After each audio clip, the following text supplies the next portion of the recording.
Hello guys, welcome back to my channel. तो आज का हमारा टॉपिक है एक बहुत ही मशहूर पोएम जो है solitary reaper. The solitary reaper एक लिरिकल पोइट्री है जो कि विलियम वर्ड्सवर्थ ने 1805 में लिखी थी। तो चलिए पोएम शुरू करते हैं। Behold her, single in the field, you solitary highland lass, reaping and singing by herself.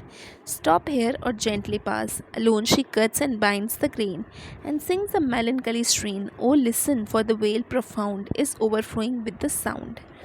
Poet यहाँ कहता है कि सॉलिटरी रिपर कैसे अकेले ही गाना गा रही थी। जब वह स्कॉटलैंड के कंट्री साइड में घूमने गया था तो वह अकेले ही फील्ड में गाना गा रही थी। उसकी हेल्प करने के लिए वहाँ कोई भी नहीं था। वो वहाँ अकेले गा रही थी और उसे कोई आइडिया नहीं था कि वहाँ उसे कोई सुन भी रहा है।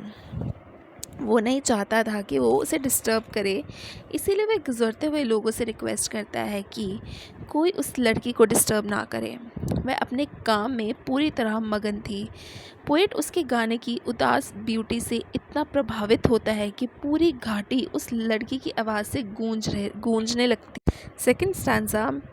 No nightingale did ever chaunt more welcome notes to weary bands of travelers in some shady haunt. Among Arabian sands, a voice so thrilling ne'er was heard in springtime from the cuckoo bird, breaking the silence of the seas among the farthest Hebrides.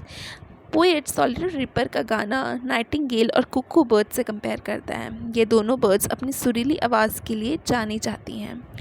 Poet कहता है कि ना ही Nightingale और ना ही कुक्कू bird ने कभी इतना सुरीला गाना गाया है जितना वो गा रही है। उसका गाना सुनने के लिए पोएट वहाँ पे खड़ा हो गया है और कहता है कि उसकी आवाज़ इतनी सुंदर और दिल में उतर जाने वाली है कि जैसे कुक्कू बर्ड जो गाते हैं हेब्रिज आइलैंड की शांति ख़त्म करने के लिए। स्टार्ट होता है third stanza. Will no one tell me what she sings, perhaps the plaintive number flow for old unhappy for of things and battles long ago, or is it some more humble lay familiar matter of today, some natural sorrows loss or pain that has been and may be again. Poet यहाँ कहता है कि ये नहीं समझ पा रहा है कि रीपर गा क्या रही है, क्योंकि वह स्कॉटिश डायलेक्ट में गा रही थी जो उसे नहीं आती थी। तो वो इमेजिन करता है कि वह क्या गा रही है।